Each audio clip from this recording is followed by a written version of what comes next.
செய்யும் தொழில குறிச்ச ஒரு இடத்துலயும் விருத்தி இல்லாம, நான் சொல்ல புரிஞ்சுதா? செய்யும் தொழில குறிச்ச ஒரு இடத்துலயும் விருத்தி இல்லாம, தொட்டது தொடங்க மாட்டேங்குது, வச்சது விளங்க மாட்டேங்குது, அடி மேல அடி வந்து விழுந்த வண்ணமா இருக்குது. இதனால உனக்கு ஒரு நேரம் இருக்கக்கூடிய புத்தி சிந்தனை ஒரு நேரம் இல்ல.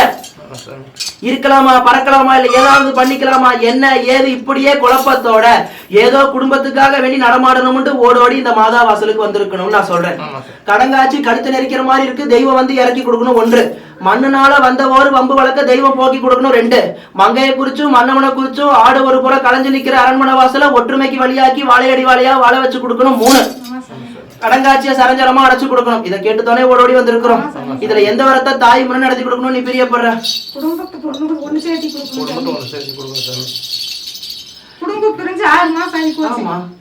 நீ என்ன பாக்கிறதுலாம் இருக்கட்டும், உன் தெய்வத்தை பார்க்க போய் எவ்வளவு நாள் ஆகுது?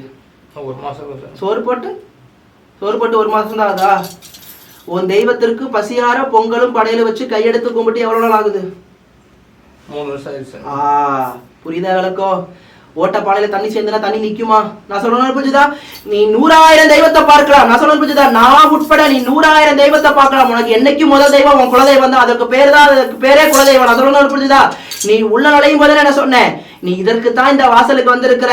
அரண்மனை வாசல்ல ஆடு ஒரு பக்கம், குட்டி ஒரு பக்கம், காளை ஒரு பக்கம், கண்டு ஒரு பக்கம், பசு ஒரு பக்கம் மேய்ஞ்சுக்கிட்டு இருக்குது. அரவணைச்சு வாழ வச்சு கொடுக்கணும்னு வரங்கேட்டு வந்திருக்கணும். சின்னஞ்சிறு பிரச்சனை வெடிச்சு பூதாகரமாயி நீ வேறு நான் வேறு, தலை ஒரு பக்கம் முண்டை ஒரு பக்கம் கிடக்குது. நான் சொல்லணும் புரிஞ்சுதா? இதுல முழுக்க முழுக்க தவறு மங்க பேரே கிடையாது. தவறு இந்த பிள்ளை பேர்லயும் தான் இருக்குது. நான் சொல்லணும் புரிஞ்சுதா? முழுக்க முழுக்க தவறு மாற்றார் வீட்டு அரண்மனை வாசல்ல சொல்லாத. தவறு இந்த பிள்ளை பேர்லயும் தான் இருக்குதுன்னு நான் சொல்றேன். நான் சொல்லணும் புரிஞ்சுதா? இப்ப போனது போக அதத்தான் சொன்னேன். வம்பு வழக்கு பார்த்து நம்ம பக்கம் நீதி வந்து சேர்ந்த பாடு இல்ல. ஒரு முறை இருமுறை தூது போய் மத்துசமான பாடு இல்ல. இதனால அரண்மனையில் நிம்மதி இல்லாம இருக்கணும். தெய்வம் வந்து அரவணைச்சு வாழ வச்சு விளக்கேத்தி வச்சு கொடுக்கணும்னு வரம் கேட்டு வந்திருக்கணும்.